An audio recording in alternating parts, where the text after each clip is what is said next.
It's that time, guys. I take you through my PM session to a lower body workout. So I trained my hamstrings and my quads this morning, my third lower body workout of the week.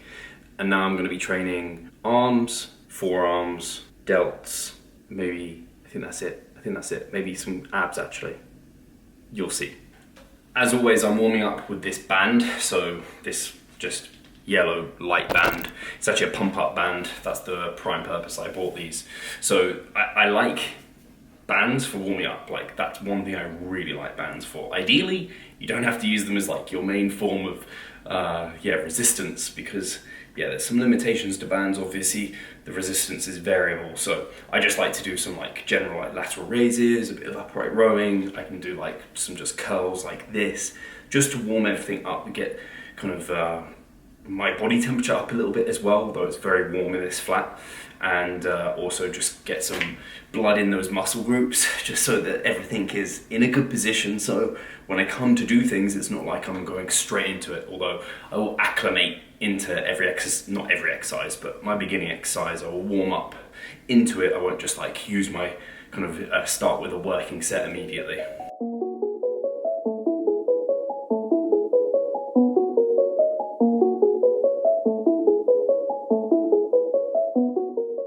So the first exercise I'm starting with is biceps, because I'm emphasizing biceps actually in this session. Me emphasizing biceps. Other sessions I'm emphasizing delts more so, but today it's the biceps.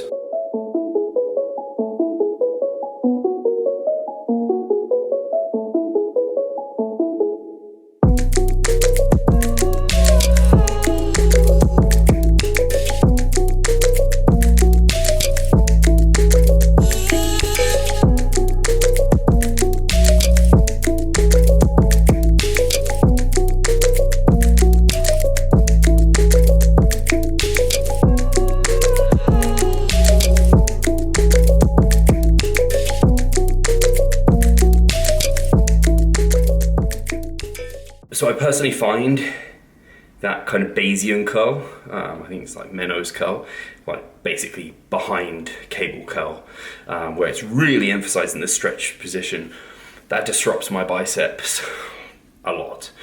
Even one set there, and that's taken to 3 or 4 RAR, and both biceps are still like, woof.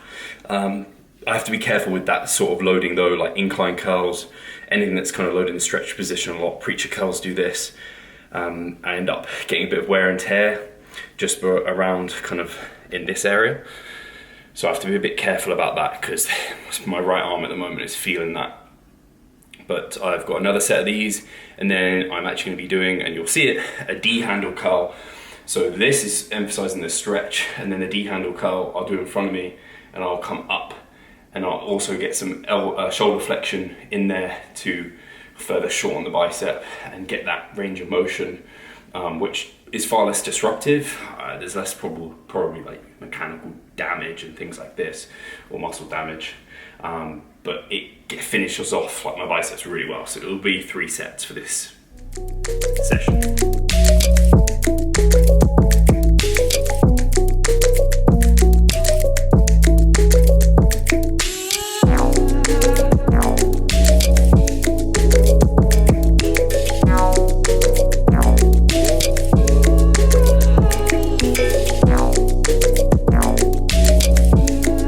So I have completed my 3 sets of arms. As you can already see, I don't know if you can see, but my arms, they just blow up from those 3 sets. I now have my cable crunches, so I use the same attachment for my cable crunches. So that's my assist your lift, which has the holes in there, and you can hold the D handles. It really nicely mimics a machine crunch machine, like a machine crunch. You can do it via the cable machine.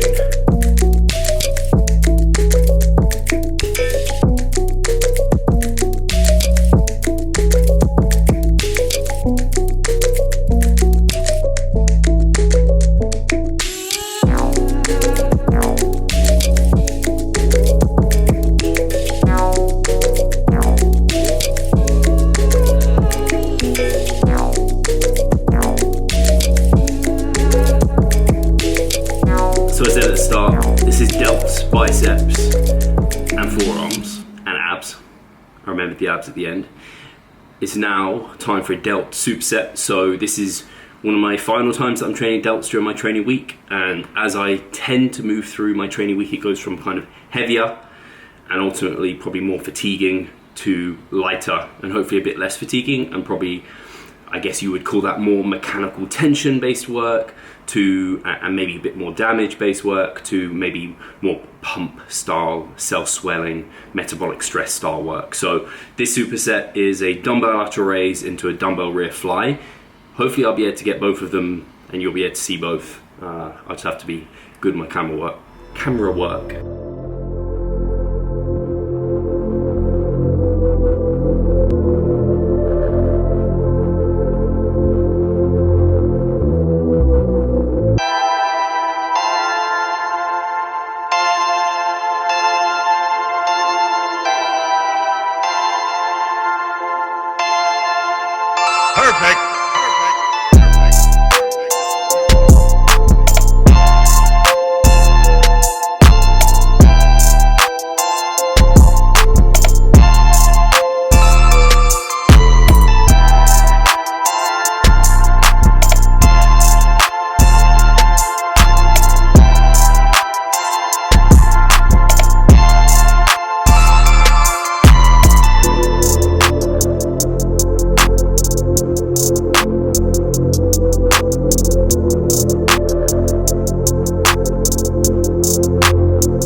So I finished that workout with cable forearm curls, and again, everything within this session is taken to that session's MEV, and there are multiple ways you can go about trying to figure that out. There is a long-term approach where you could sit at that volume for a mesocycle, and if you haven't improved next mesocycle, you might have undershot it. If you improved a lot, maybe you overshot it.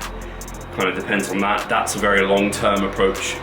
Read much more about that in the Volume Landmarks book by the guys at RP. But the way I tend to like to do it, we obviously know based off the literature that on average, that kind of 10 sets per muscle group per week, that does take into account that, say, the biceps used in pulling, it does add up those as well. So you can't go like 10 sets for biceps in week one based off the literature. It's not so true, and obviously there's kind of a bell curve and we're looking at the averages there. So I kind of use that as a basic guideline for people. But for me, and once you've been training for a while, you kind of know that volume where you start getting decent pumps. You don't get pumps with everything, and then you can also use disruption, so kind of fatigue, how beat up does that muscle group feel? Does it feel disrupted? Does it feel tight? Does it feel tired? I've talked about this before, and you just get a sense of awareness of that. And yeah, you just starting off kind of down here where you're getting somewhat of that, like medium to low, allows you to move through to high. And I have before started off too high. I've just ended up being like plateau, dip off, and I have to deload early. My performance through the mesocycle isn't smooth and consistently moving up. So I know where I just find that sweet spot at the start of my mesocycle where I'm like, oh yeah, that's feeling like something's happened there. Yeah, I know I'm going to be feeling that later or even potentially the next day, but I've definitely got more in the tank here to progress with. That tends to be where you want to be. You get that sensation of, yeah, I've done a good workout. So anyway, hopefully you got some interesting insights into that session. I do this kind of PM session after my leg day 3 times a week. So I do train the biceps, the forearms, the abs, and my delts 3 times a week. My delts actually get trained more than that because I do some additional delt and trap work on my upper body PM sessions sometimes. So yeah, this is my highest frequency mesocycle at the moment. I think I've spoken about it before. as you go through kind of a macro cycle of massing, your volume tolerance increases because you adapt to that, and you tend to need more to get the kind of equal growth. And you try and keep the stimulus as high as possible and reduce the fatigue as much as possible by good exercise selection, making slight variations when movements are stagnating, switching in exercises, changing the repetition range a little bit, adding in metabolite work. But you get to a point where it's just like so much, and so this is why my training frequency is at its highest as well, because my volume tolerance, my volume requirements are at its highest. Anyway, guys, I'll leave that there. Hope you've enjoyed this little workout, and I'll catch you on the next one.